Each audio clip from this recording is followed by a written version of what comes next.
We talked to Dustin McNeill, the author of Adventures in Amity, Tales from the Jaws Ride, on episode 328 of the unofficial Universal Orlando podcast.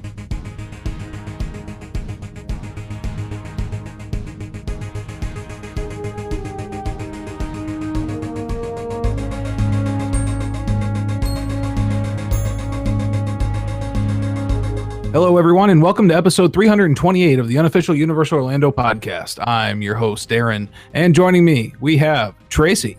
Hello, everyone. Lee. 10 minutes? We'll be shark bait in 10 minutes.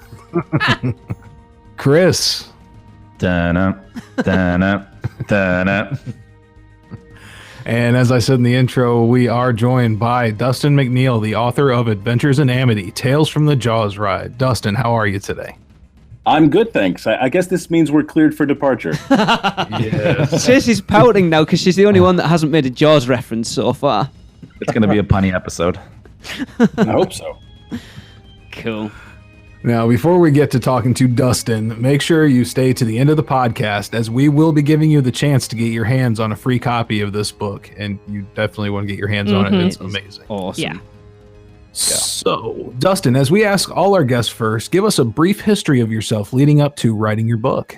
Well, I got into writing books maybe 4 or 5 years ago. I mostly write about horror films and filmmaking, but in terms of Universal, I'm a fan from 1990 on, the start of the park. I'm so prejudiced with Universal Studios Florida that no park can come close. And I'm happy to fight any Disney fan any day of the week to defend Universal's honor. You are Good our man. kind of people. Yes, I knew I liked it. So, Dustin, of all the opening day attractions that now, cease to be, why'd you decide to write a book about Jaws, the ride?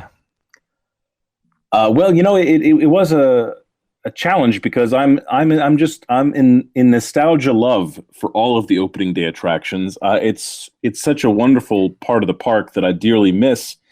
But I think when you look at the history of Universal Studios Florida, the Jaws ride stands apart in terms of its legacy and in terms of the love and appreciation.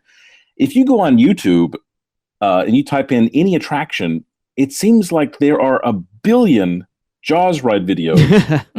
Apart from the new Potter craze, I think that people just appreciate and want to remember the Jaws ride. It's just so unique and epic, and I think people wish it was still there. I think it's of course we miss Back to the Future, and of course we miss Confrontation and Earthquake, but I think the Jaws ride just had that staying power that we're still talking about it. I don't know.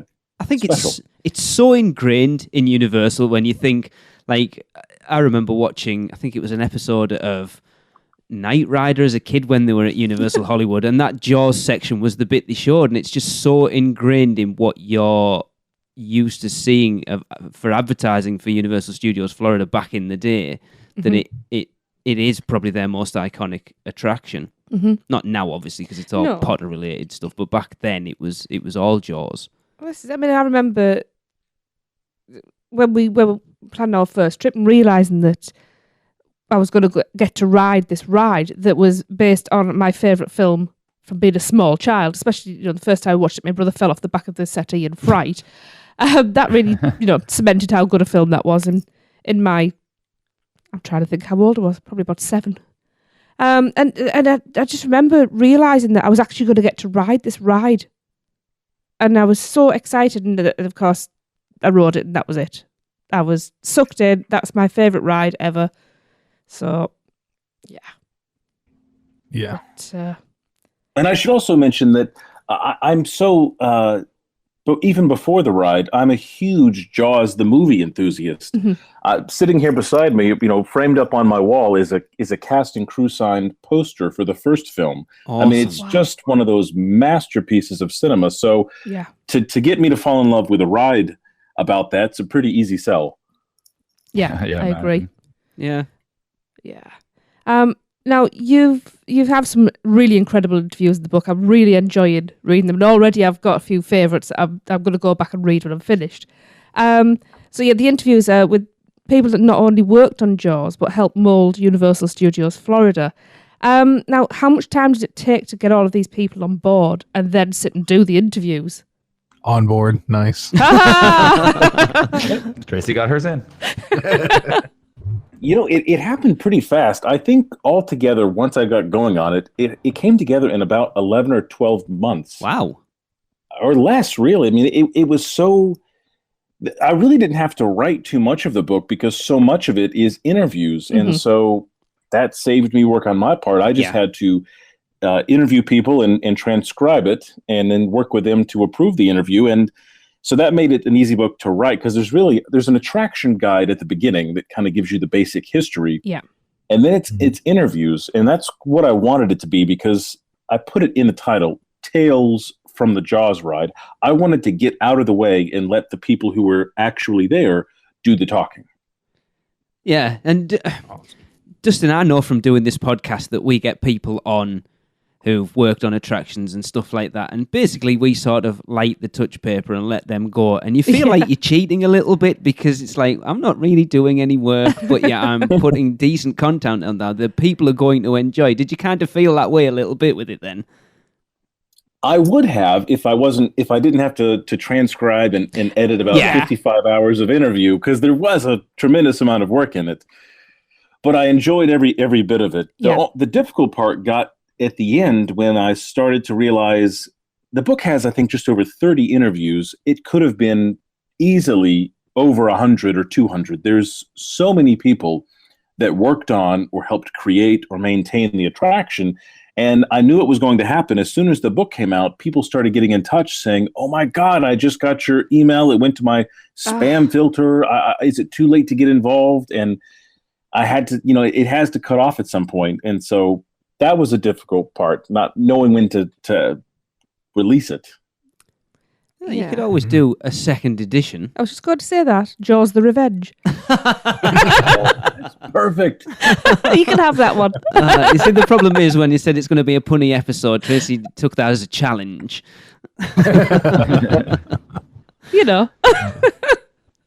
I've already got the title for the sequel book, An Inconvenient Tooth. Oh, I like it.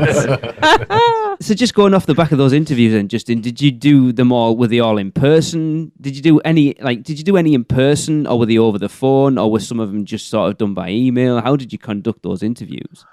So I don't live in Florida. I live several states away in North Carolina. So all of the interviews were done over the phone or Skype. And it was so easy. I had to restrain myself from getting off topic, particularly with some of the people like Peter Alexander or Bob Ward, who were the architects, the creative visionaries behind the launching of the park, because I could easily get off topic and find myself talking about the E.T. adventure for half an hour, and I've wasted now this interview where I should have been talking about Jaws. It was fun. It didn't feel like work at all, talking about these subjects. No, I'd be the same. It's like, I know I've got you on to talk about Jaws, but seriously, I've got Peter Alexander sat there. I know. Right, I just want to hear everything. We kind of did it with Julie Zimmerman. You want to talk Halloween Horror Nights, but when she starts getting into everything else, you're like, oh, we could spend hours. And it's so hours. interesting as well, yeah. But you must have got a buzz out of talking to those people. Absolutely. I mean, you could almost get high on this kind of nostalgia. If you're nostalgic for the early Universal, the kind of ride the movies, see how the movies are made, those classic brands in that era, it was so wonderful to dive back into that and talk to the people who helped me make the memories I have of that time. It was so great.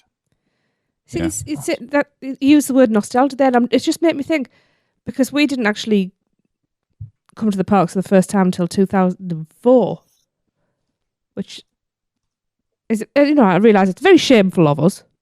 I'd have been there earlier. Well, you hadn't realised. But I'm just sitting there thinking nostalgia is the right word, and I'm just thinking, is it possible to be nostalgic for something that you didn't even experience? Because that's how I feel. Yes. I think absolutely. Absolutely. Because I appreciate that style of ride with the storytelling and everything. I really appreciate, which is why I've really loved reading this. And it's like, it's modern living, isn't it? The parks and the themes and the styles have moved on from all those opening day attractions, which is a shame, I think. The park, I love the park as it is today. I think it's kept up with the times as it has to. It's reinvented itself, and it's still so much fun. But it is almost unrecognizable, aside from some buildings and facades, to what it was on opening day. Mm-hmm. And I can appreciate both of them. Yeah. There are too many screens. That's a funny you should say that. But it's still a great place. Yeah. It really is the Jaws ride, I think, is the embodiment of the opening of Universal Studios and everything they were aiming for. It gave you what looked like a behind the scenes look at an attraction. You're going on a tour, through Amity. So you're actually putting yourself in that environment. But at the same time, you're seeing the edges. You're seeing, that Jaws is a mechanical shark. Mm-hmm. It's pretty obvious while you're on there. But, you're still letting yourself get immersed in that story because you've got an excellent storyteller, at the front of the boat, guiding you along the way. An actor as well, bringing you back into the studio sense. So I think it really does that, and it achieved that better than probably any other attraction has. I agree. Mm-hmm. It is awesome. I know you kind of say there's too much screens there, and we've talked about it till we're like dead at this point. Dead in the water. Having read that book, I understand why they go for screens nowadays. Yeah. To be honest. Oh, sure.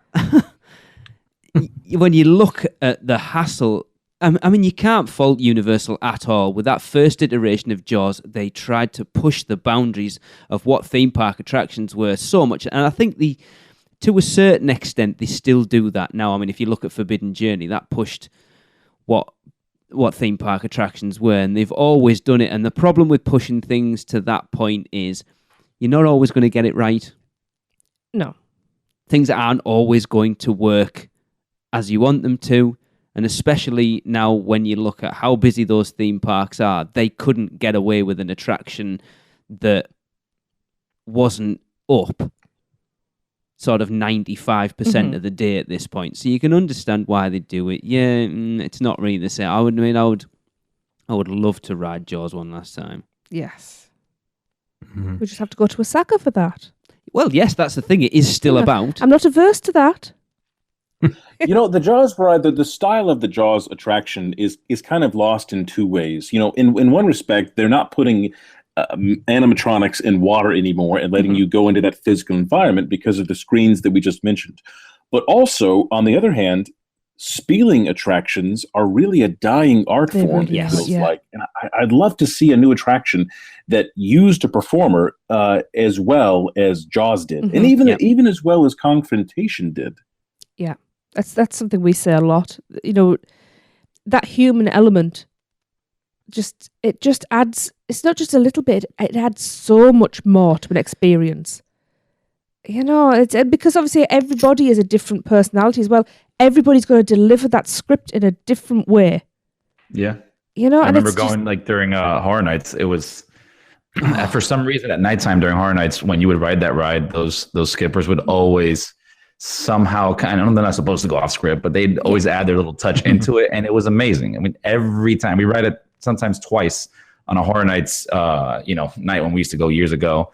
It was just an awesome experience, and exactly what you're saying, Tracy. Yeah, I'm gutted we never got to experience Shark in the Dark. Yeah. See, that's something else I miss as well, because I love the whole area, not just the ride, the whole area of Amity.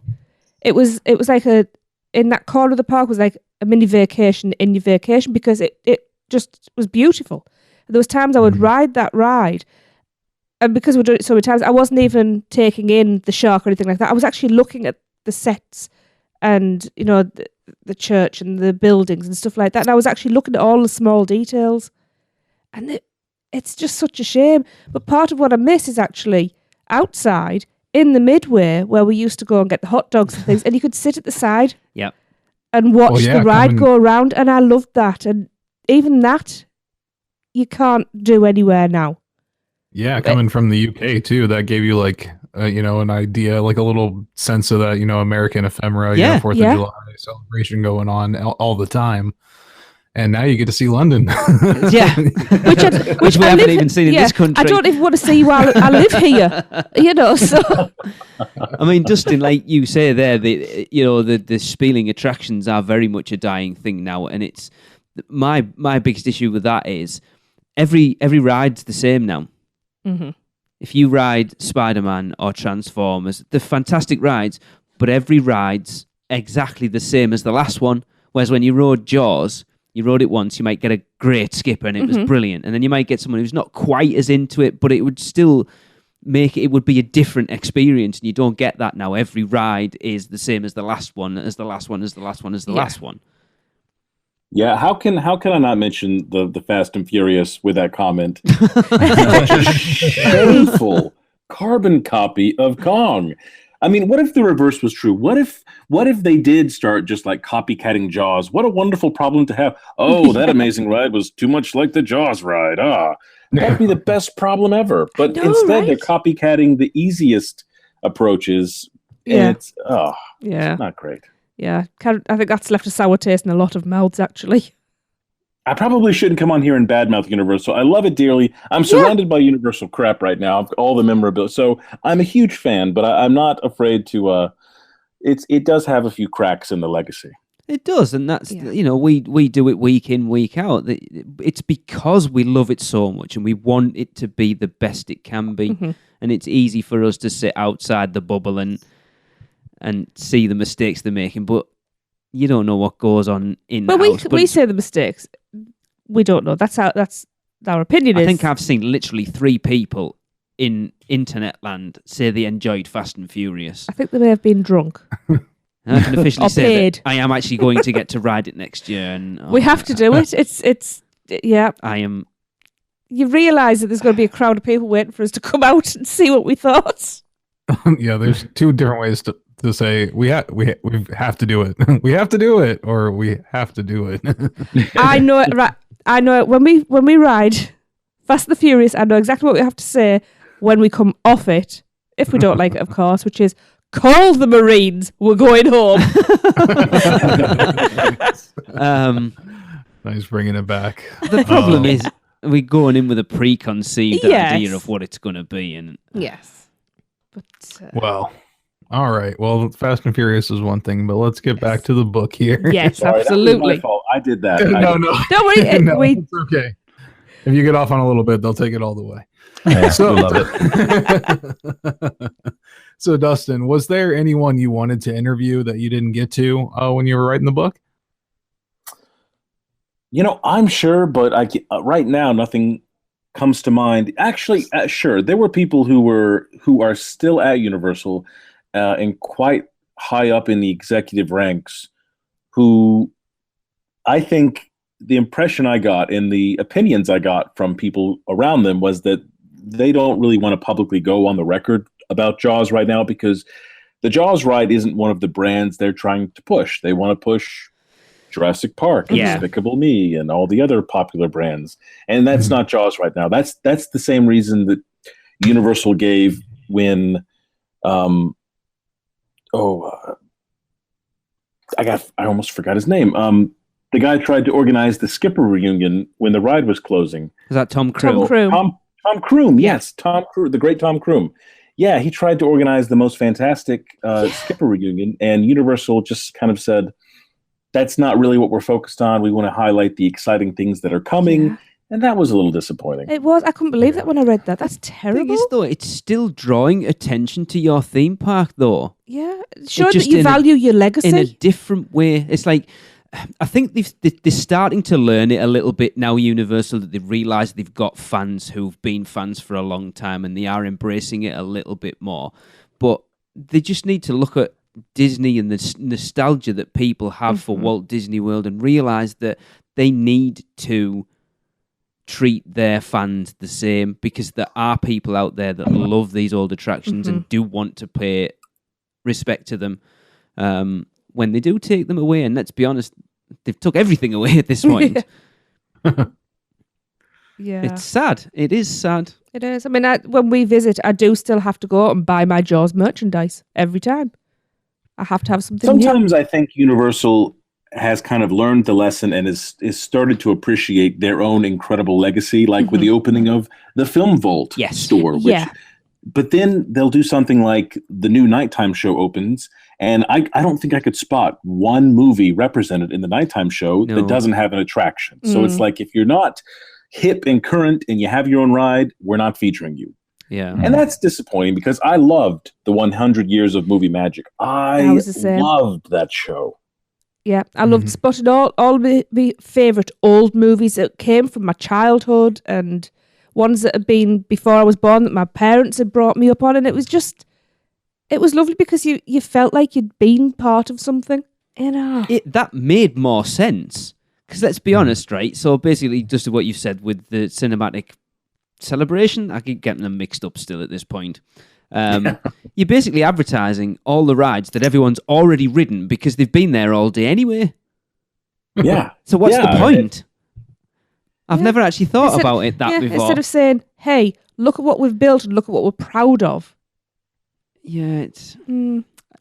But I think that's just the world we live in, is it, nowadays? No. And so it's for this reason when I go to the park and I see a Jaws t-shirt or Jaws gummies over there or something, I'm like, yes, there's a little bit of representation of an iconic brand. It feels like a tiny little win in a pathetic fanboy heart. I'm so glad the hanging shark is still there, but I'm always like, I always want more. I want to see I want to see Jaws in the Nighttime Lagoon show. It's a lagoon show. Yeah. It's perfect. I have been saying this for a long time. Yes. You can actually put the shark in there. Come on. You could do Stick a fin in there. Yeah. It That's wouldn't all it take takes. much. Even if it literally just swam round in circles. Yeah. I've always wanted just to have them put it on a track and just, every once in a while throughout the day, just have it pop up out of the lagoon. That would be so amazing. Yeah, and even just play the music as well. It would be awesome. Every hour on the hour, people would line up around the lagoon. Absolutely. They would. Candy, sell whatever you want, and do it. Yeah, this is exactly how I feel about Back to the Future. It's just exactly the same. It's like, at least we have the DeLorean and the train's still there. Yeah. But oh man, and when you see the shirts and the film vault, like you said, has really been loading up on like signatures and things like that from Back to the Future and all those kind of things. So it's that's cool the to thing. see. Like arguably, Jaws was a bigger attraction than Back to the Future. Yet Back to the Future's got the DeLorean, the train, and Doc Brown. Jaws has just got the shark and some little references in Diagon Alley. Yeah. Which is sad. Shea Alcatraz. Oh, no, yeah. Shea Alcatraz isn't even... They have a signature drink. How about that? Because that's a great drink. Have you seen that drink? It's so terrific with like the blood and the... Yeah. I need to have one of those next year. The bartenders like making that one. It's fun. What they should do is have like a Quint character hanging out by the shark every now and again. That would be cool. Definitely. Just being rude to people as they walk past. Yeah. I'm on board with that. If we ran the park, it probably wouldn't make a dime, but man, it would. Yeah. No, but it'd be awesome. It'd be a fanboy's dream. It'd be full of all these, where's all the new rides? Why there's all these attractions, all these old films? If you think about what's new and hip and what's old and boring, it's mind-boggling to think that in 1990, when the park opened, some of the walk-around characters included Charlie Chaplin, Laurel and Hardy, Mae West. I mean, you ask kids today who Charlie Chaplin is, you're going to get a blank stare. Yep. Well, in That's fairness, bad parenting. In fairness, you've still got Lucille Ball and Marilyn Monroe that a lot of kids won't have a clue who they are, but they're fantastic characters to meet and greet with. Yeah. I think so, but even Lucy's losing her stronghold now that she's Hello Kitty. I know. And I'm one of the biggest Lucy fans as well. Same. Yeah. Not so much Kitty. Yeah.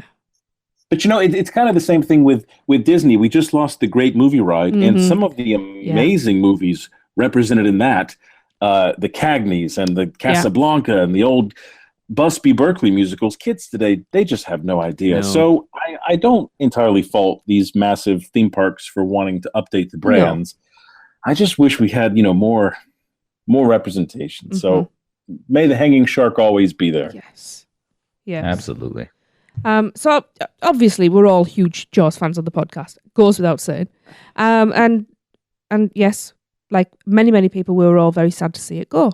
I didn't believe it. Someone messaged me before Yeah. the official announcement, and I'm sure I've just heard Jaws is closing it down. Like, no. I'm pretty sure I just sat down and didn't speak for a good hour or two because I was not happy. But what do you think it is about Jaws the ride that captured the imaginations of so many people? And why do you think there are so many fans of the ride still out there today? Well, part of it, as I said, is the strength of the Jaws brand. That movie is just timeless. Mm-hmm. And also, as someone in the book said, because I'm sure I'm ripping off someone's idea by repeating this, but with Kong, for example, which was a comparable attraction in many ways, you turn the corner and you saw him from like 100 feet away. Like you saw him coming. With Jaws was the monster lurking beneath the water, beneath the waves. And so for most of the ride, you don't actually see the shark. For most of the ride, you're just building tension through the performance of the skipper. Yeah. And I just think that made such an authentic and exciting, thrilling experience between the movie and the staging and, of course, the sharks and all of it. It was outside. You had the natural elements, whether it was daytime, nighttime. It all just came together magically, as far as I'm concerned. When you're riding the Jaws ride, you, for the most part, 99%, you couldn't see anything else in the park, maybe with the exception of Men in Black. Mm-hmm. All that was there was Amity when you were on that boat. And so it was just so immersive, in my opinion. I agree. That was a bunch of alphabet soup, verbal, I don't know what, but that's my answer. Hey, I was there all along. I followed that. But it is the attraction that most people talk about missing at the park.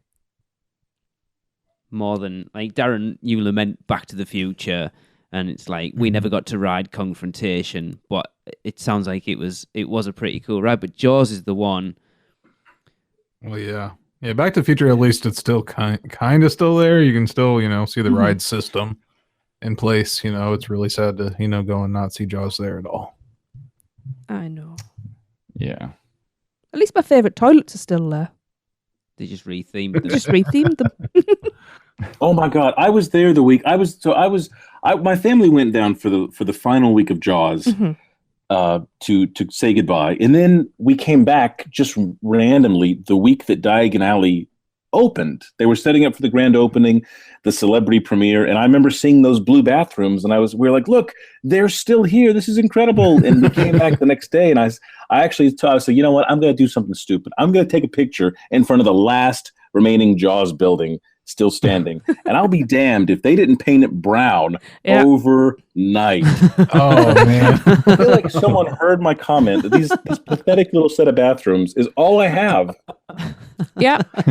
And it was painted brown. I don't know. It was Amity blue one day, and then it was I don't know what brown the next. Amity blue. I like that. You have made me so happy because when we went back after the ride had closed, we're walking along, and I realised that this brown lump in front of me was the Amity bathrooms, and I just stopped dead in my tracks and just looked. And I think the people around me were kind of going, "What's happened? Has she broken?" She was crying. And I was just going, "What happened? It's not quite right." So that makes me happy because it wasn't just me then. As much as I rag on Diagon Alley and kind of poke fun at it, even in the book I poke a little bit of fun.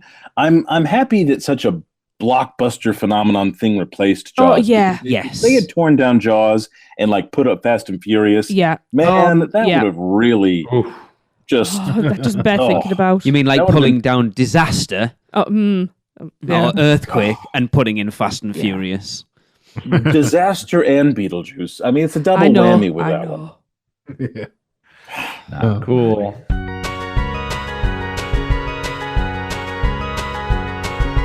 The holidays are here, guys, and whether you're a Grinch or Cindy Lou Who, doesn't matter. It doesn't change the fact that it's time to start thinking about what to give your loved ones this year. Well, don't fret, because both Disney and Universal have you covered. So Disney recently unveiled the Ultimate Christmas Time package with a set itinerary full of exclusive experiences that includes a 5-night stay from December 17th through the 21st. Also includes hopper tickets and exclusives such as special access to Pandora and Toy Story Land, all for just $175 per person per night, starting at that. But for all you thrill seekers, Universal has something similar with their Winter Savings Vacation package, where you can save over $300 a night for a 4-night stay for a family of 4. That includes buy 2, get 2 days free tickets. That can be park to park or base. It's a great, great deal. So reach out to us at mouseandmuggle.com, where you can fill out a no obligation quote request. And remember, at Mouse and Muggle Travel Company, our goal isn't to sell you things, it's to help you make memories. So let our team of experts help you plan your next big adventure. In the interviews in the book, you detail how complex both versions of the attraction, especially the first iteration. Now, how much has writing this book given you an appreciation of not only for the Jaws ride, but all major theme park attractions? Oh, so much. There's so much thought that goes into things that even the most ardent theme park fans, unless they know about engineering, don't know. So I interviewed several engineers for the book, theoretical engineers, design engineers. I mean, I all kinds, and they had to work out this incredible math, and in their preparations for the designs. I mean, everything from the displacement of water to how fast it can reset, just so complex. It's really amazing, not just with Jaws, but I would guess with any theme park attraction. It's just so impressive. I don't understand, honestly, half of it, but listening to it, it impressed me. It's just, I think there's a picture in the book that really sort of brought it home to me, where the lagoon's drained, and there's literally 3 sharks in that picture, and you think, it just makes you realize how just mind-boggling putting an attraction like that together, that literally they had it where in a 7-boat rotation, 1 boat left and it reset, and another one came in straight after. Such a fast and it reset. was literally just one after another going through each scene the same time, every time getting the same experience. Just unbelievable. Oh, the 7-boat rotation, the maximum boat rotation is the most impressive thing to me to visualize and think about, because I'm someone who can't chew gum and bounce a basketball. But these sharks could all reset in unison enough so that as soon as one boat is leaving a scene, the next is literally pulling in. It's almost like a dance. I have no idea how they figured that out. No, I mean, I learned a lot reading this book about the underwater switches for the gas explosions, and turning it off so they don't actually drive through fire or sail through fire. Actually, but it is more drive, isn't it? Yeah, because they're not boats. Well, this is it. I mean, I knew that there were, with the second version of it, they were on tracks, but I hadn't realised that it was actually more just like an actual vehicle attached. Do you know what I mean? I know what I'm trying to say. It wasn't a boat with a guide amazing thing. How much thought went into it, because they programmed, part of the programming was that the motions of that vehicle, which is truly just on a track, they made it roll like you were in water on a boat, even though it's not actually responding to the waves at all. No, but it did. It felt like you were buoyant. Not that you were in a car or something like that, which essentially you kind of were. Just a boat-shaped car. Yeah. Just phenomenal attraction. One of the, someone mentioned a moment ago, the 2 versions of the ride. One of the things that was most interesting to me, and I'm also most proud of with the book, is that I was able to shed a lot of light on the first version of the ride that was only open for a few months, because besides a YouTube video or 2, there really wasn't too much known about that version of the ride. At first, I thought the people who made it, the engineers and designers and skippers, might not want to talk about it, since Universal kind of started suing people for millions of dollars as soon as they closed it. But they were very happy to talk about it. And, even that version was so wildly ambitious that I would have loved to have experienced it on a good day. I wish they'd had more time to perfect it, because a shark biting onto your boat and dragging you through the water. Yeah. Really, it's amazing they even thought to try that when no one had ever done that before. It's just so ambitious. Yeah. You were mentioning, the first iteration. I remember when I was reading that part, I mean, it was, like you said, extremely detailed, right? And I remember laughing out loud when you were talking about the lawsuit that happened. I'm like, a ride didn't work well. Okay, what's the lawsuit about? And then when I read the line where it's like using non-waterproof parts in a water ride, I just laughed out loud. I thought that was hilarious. I think the thing, like, that bit sounded cool, but the end bit as well, just the technology they used behind the shark explosion at the end with the net, and that they could suck the red dye out of the water quick enough that when the next boat came in, it was exactly as it should have been, and then do that again. They really pushed the boundaries. Reading that book makes you realize how much they didn't come in and just go, right, we're just going to do bog standard, by the numbers theme park attractions that Disney are doing down the road. We're going to push the envelope of what can be done with an attraction, and you can't fault them for that, because, Dustin, I know every interview you did, every person that got asked, which version of the attraction did you prefer? Without doubt, everyone said when that first iteration worked, it was unbelievable. Mm-hmm. Yeah, that explosion at the end was so fantastic.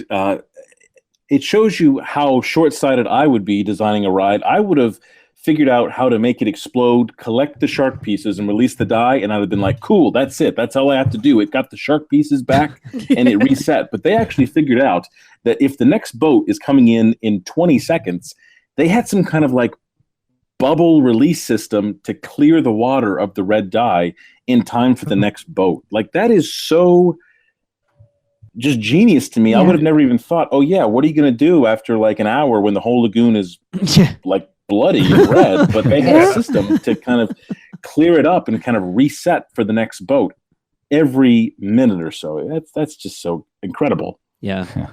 Now, having never ridden the first Jaws ride, this book not only makes me wish I had, but also makes me wish that Jaws was still around in Orlando now. Now, Dustin, if Universal turned around and told you that your book had convinced them to take out Diagon Alley and bring back a modern version of the Jaws ride, essentially the same ride, but with updated tech, would you let them do it? Of course. Wait, what do you mean updated tech? Do you mean screens? Would this be screens? It's funny. I've toyed with the idea of doing a theme park Imagineering show about doing how they would do the Jaws ride today, not using screens, but real sharks. Yeah, it wouldn't be real sharks. It would be quite interesting to see, to basically take that attraction, but bring it up to date without using screens. I don't want it modern. I want our Jaws, proper Jaws. But I think there's a way to do it with so many different approaches. In the Hollywood studio tour version, you're not even in a boat. You're just driving past. Mm-hmm. And for many years, that was plenty exciting. It's kind of cheesy now, but so if they were to redo Jaws today, I'm sure they could figure out a less challenging way to do it that was still exciting and thrilling. I mean, if they just replaced Shrek 3D with a 3D version of the Jaws trailer on loop, I would go watch that. Yeah. It's a real low bar for me when it comes to Jaws in the park. I mean, if not doing animatronic sharks in water, what other ways do you think you could improve on that? I mean, projections or something on the water? Mm-hmm. It's got to be. I mean, I think you could use that in physical conjunction. I think, I think the animatronics would still have to be there for sure. Yeah, without a doubt. Do an indoor Jaws ride?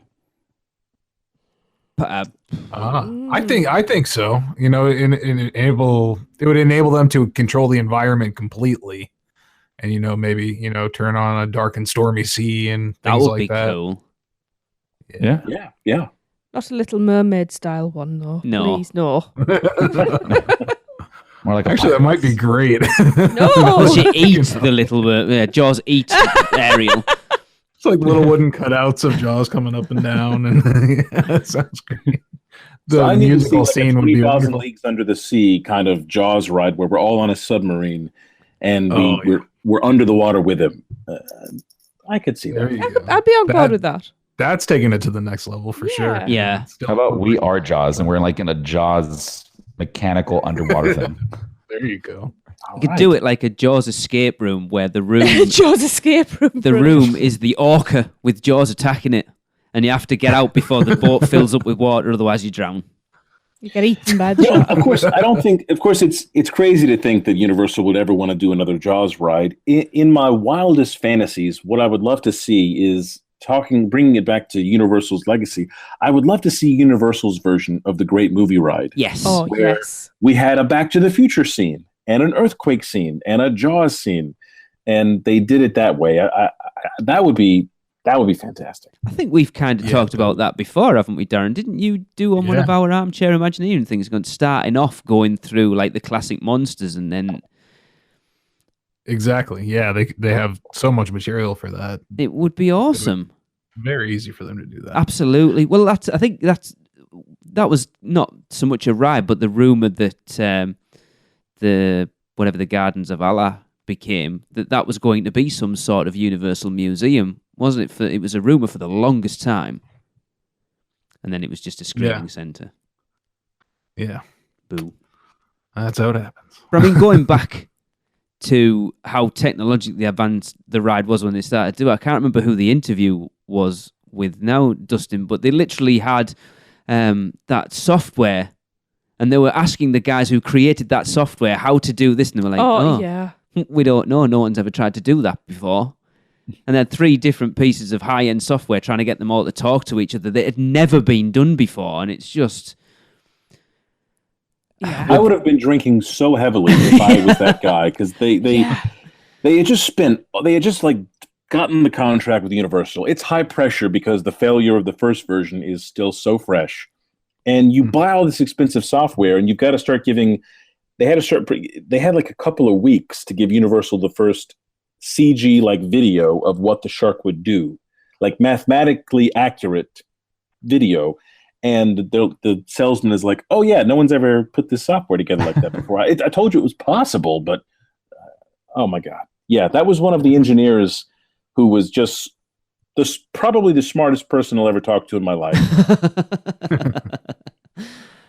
But again, it's that type of interview where you think the average person gets on that boat and enjoys a 6.5 minute exciting adventure through Amity, and will never, ever appreciate everything that's gone into that attraction. And that book is there now as a legacy for that attraction. And anybody who is remotely a Jaws fan or even a theme park fan needs to read that book, because it will make you appreciate every element of a theme park so much more.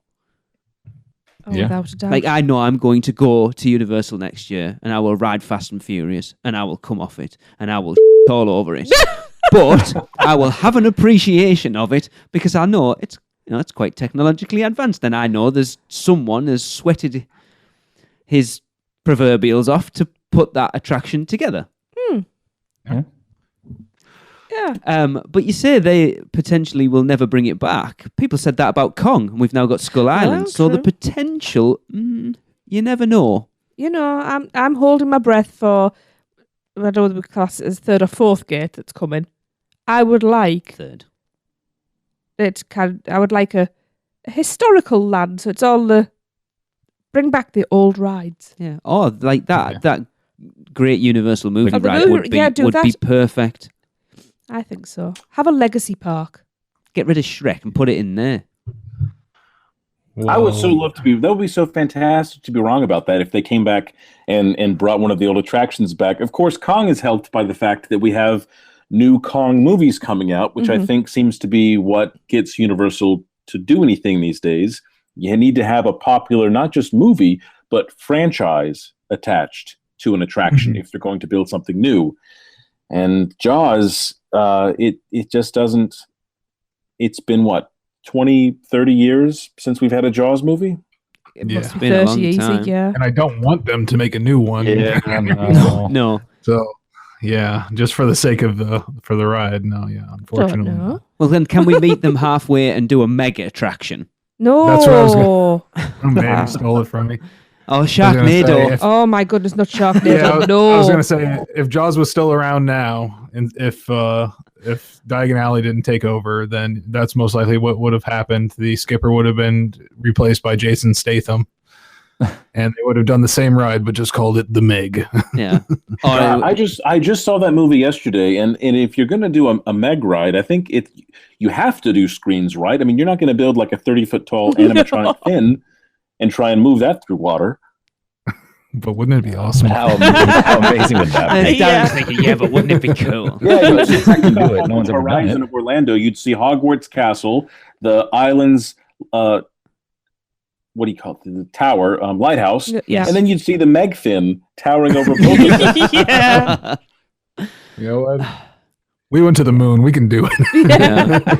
It's like you go back talking about Kong being there because they've got new movies, but the weird thing is that Skull Island isn't attached to a movie because the Skull Island film that came out isn't the same as the attraction. Yeah, but that was the original intention for it. Yeah. Yeah, the So- timeline of that kind of got off. But also helping it is the fact that they kind of had a demo version of it with the studio tour out in Hollywood. So Yeah. they knew Yeah. they could do it. They were essentially just expanding. I mean, I don't think, in this, I don't mean to sound like a knock with this to Universal again, but they don't start too many new rides these days without either a popular franchise or some kind of inroad where they have confidence that it's going to work out. No. But I think Mhm. if you look at Disney, they're going down that route as well. Yeah. It's like they're. I think it's just today's day and age that it's. I think it's it comes from a marketing point of view. It's easier to market something that people already know about than something they don't. So when you're trying to sell Expedition Everest for as an example, it's easier to market Star Wars Land than it is to market Expedition Everest because everyone knows what Star Wars is, but does everyone know what the Yeti is? Right. True. They do now because Yeah. it's that thing that has a flashy light on it. But I think that's what it comes down to. It's like you look at Horror Nights now, they've got a point with a 50-50 split with the houses where they do the IPs because they know that'll draw people in, and then they do the original houses for the fans, but then also to draw new fans in as well, that the people coming in for the IPs will do the original houses, and that will make them appreciate Halloween Horror Nights as a whole. But it is worrying that And I think we can blame Universal a little bit for the extreme escalation of how important IPs are. I mean, when they could say that they had Hogsmeade and come and actually like be in this made up environment and live it, Mhm. experience it and touch it and drink it, it seemed like Disney responded to that and then Universal responded. And that's just where the whole industry is heading now. Yeah. Yeah. Yeah. It's kind of unfortunate though, because then you miss out on some really cool original IPs that the parks have put out before. Well, yeah, you Yeah. talk to Disney fans, and you'll probably never ever get another Pirates of the Caribbean or a Haunted Mansion. Haunted Mansion, yeah. And it's sad. Yeah, it is. Okay. Just Yeah, just Bring go, this up a little bit. just go I back. turned this is so, I've made this so negative. I'm so sorry. I've actually got a question. Back to the book. I've got Yeah, a question that Lee doesn't know about because I've just thought about it. well, go on then. I am. Shut up. Let me get on with it. So, Dustin, one of the questions that you asked just about every one of your interviewees was which was, especially if they were skipper, which was their favourite scene in the Jaws ride. Which one was yours? I think I liked, and of course I could answer this differently depending on the day of the week, but I think I liked scene 2 the most because when you came around that corner and you saw a boat like the one you were on Yeah. Captain. sinking, Yeah. that's an oh crap moment. Yeah. And then you see the shark fin come up and the skipper starts to panic. And it's where the ride really kind of kicks it into high gear for me. Yeah. And it really gets exciting. So that was the most thrilling part for me. I thought it was pretty funny that a lot of the skippers would say that in the summers, they liked the boathouse best because of the Cool. shade and the more air-conditioned kind of environment. And in the winter, they liked the gas stock explosion best because they got to warm up a little bit. Yeah. I thought that was funny when they were adjusting the barge, and it's like they turned it up when it was just hot enough to burn your face off, and then dial it back a little bit. Yeah. Oh, yeah. One of the skippers in the book, and I forget who, but they got a guest complaint one time because a woman complained that their driver drove the boat too close to the flames, and she wanted to file a complaint about that. That's a pretty great compliment. Yeah. Yeah, right. Fair I read enough. that- I read missing one that today. attraction so much I now. It's know. killing me. I know we did when it first closed. We did a Jaws tribute episode, and we had a skipper on, Josh Ash, and that gives you just talking to the skippers. It's one of those when you talk to a skipper to how hard that job was. All the that elements they had did. to pull together at once. and that you worked full rotation on that ride, so you didn't just spiel, you didn't just work unload, you didn't just work load, you were constantly moving all around that attraction. It was a hard job, yet every one of them loved it. I didn't talk to one person who was like, "Oh yeah, I worked on Jaws. Yeah, oh well, big deal." I mean, it was such a subculture. It was a universal. Everyone who worked on that ride, whether they replaced the shark skins or spieled on a boat, or they all were so fond of their experience there. Yeah, it's like a badge of honor, wasn't it? Because it's awesome. Oh, absolutely. And it's like you look at, was it Gabrielle, who was the first female? That was Oh yeah, Lisa Marie. Lisa Marie. She had a boat named after her. Her surname's Gabrielle. Gabrielle, yes. Yeah, I Just knew said there was that. Gabrielle in there somewhere. That she was the one that pushed that forward. I thought that was a great interview. Yes, I enjoyed that. Like one an a lot. honour to be the first female Jaws skipper. It must be so cool to be like, right, I'm going to do it. Yeah. Yeah. Yeah, and then she accidentally runs over the shark with her boat, Oh, rolls into the unload dock and says, "Hey, no. we got to close the ride. I just killed the shark." And the guy's like, "Of course you killed the shark. You're the skipper. You're supposed to kill the shark." Oops. You'd feel so guilty though that literally that was virtually the last time that attraction ran. Yeah. And like Tracy just said, she came back to visit the ride once it had reopened and was delighted to discover they named a boat after her. It said Lisa Marie on the front of the boat, and she asked someone, "Hey, do you guys know who Lisa Marie is? Do you know who that was named after?" And one of the random skippers she talked to said, "Yeah, I think that's someone who died. I think she died." That's right, yeah. The first ride. So she's a bit of a legend. No, I think they wanted to kill me, but they didn't. yeah. Yeah, I was gonna say, rather than admit, yes, it is. I was laughing at some of the spielers, and obviously they weren't supposed to go off script, but they would. And the one who fainted, I don't think you've got this far, Lee. One fainted when they saw the first shark and stayed on the floor until it was over. Oh no, I've not even got that far. I was just putting myself in the position of being a first-time rider on this ride and thinking, are they okay? and Right. and I'm pretty sure we had one did this where they managed to position themselves so they missed every shark. They'd fasten the shoelace or pick something up or be looking the wrong way. Right. And yeah. I mean, I understand that especially for first-time riders, they have to stay on script, and I can understand them getting into trouble. But yeah, for those of us who rode it multiple times, I always appreciated the But I know from the talking. extras. I think it was Horror Nights when they did it the most. Yeah, yeah. I know I remember when we talked to Josh that the Universal were so anal over them sticking to that script. But I'm sure I remember him telling us that they used to hold skipper offs after the ride had closed to who could come up with like the funniest script or stuff like that. And that I would have loved to have been a fly on the wall during some of them. Yeah. Oh yeah. Yeah, That had to be one was- fantastic.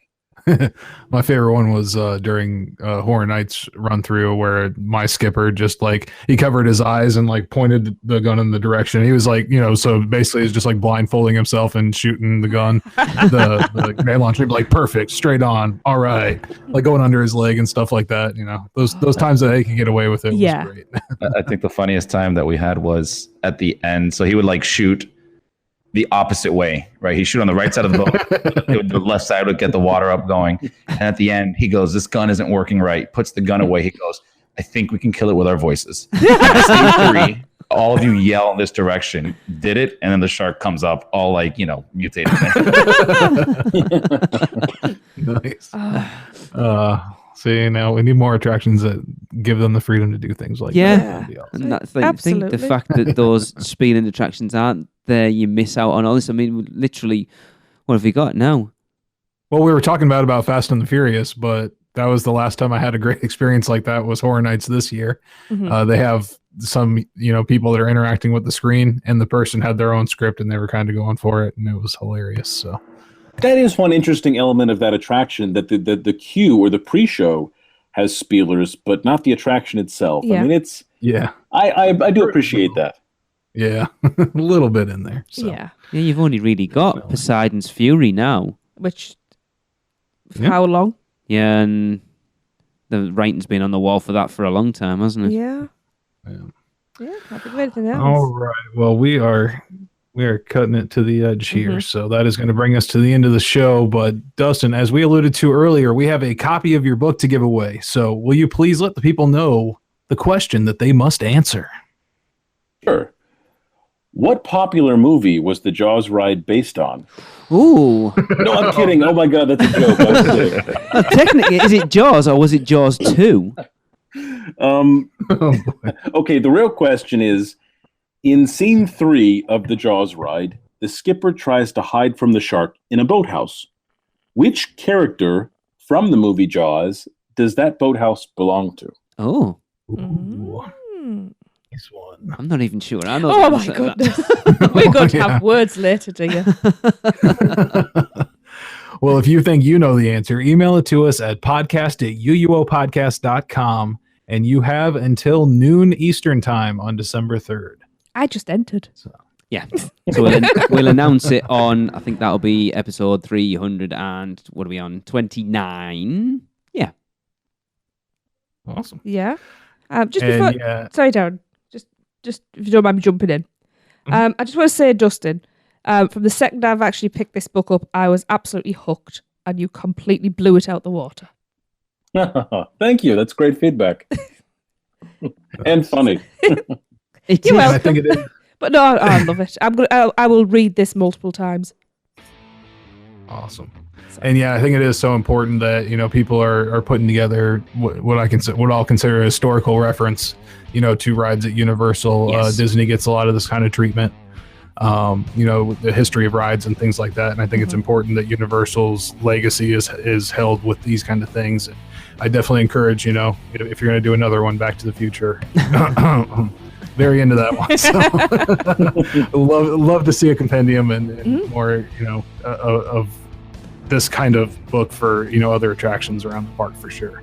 I truly would Absolutely. too. I tend to write the kind of books that I want to read, and I would love to read books on all of the Universal rides, really.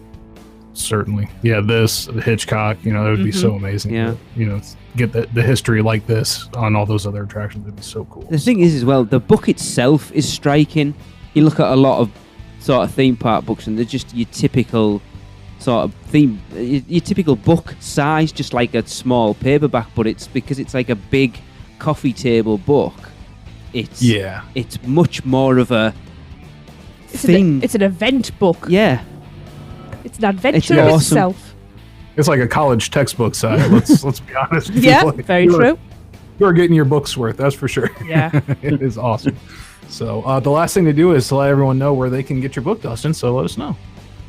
It's available on Amazon, or if you'd like to just learn more about it, see some pictures or read some excerpts, you can just go to talesfromthejawsride.com. Awesome.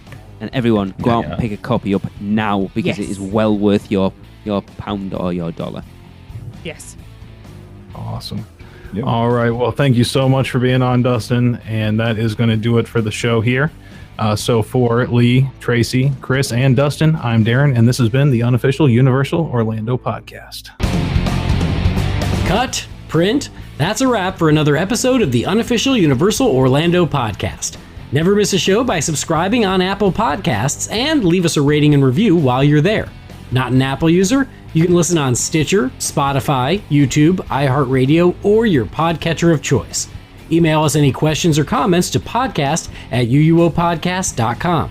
Follow us on Facebook, Twitter, Google+, YouTube, Instagram, and Pinterest. Just search UUO Podcast. Keep up with the latest news, rumors, and updates on our blog at uuopodcast.com. Thanks for listening. See you next week.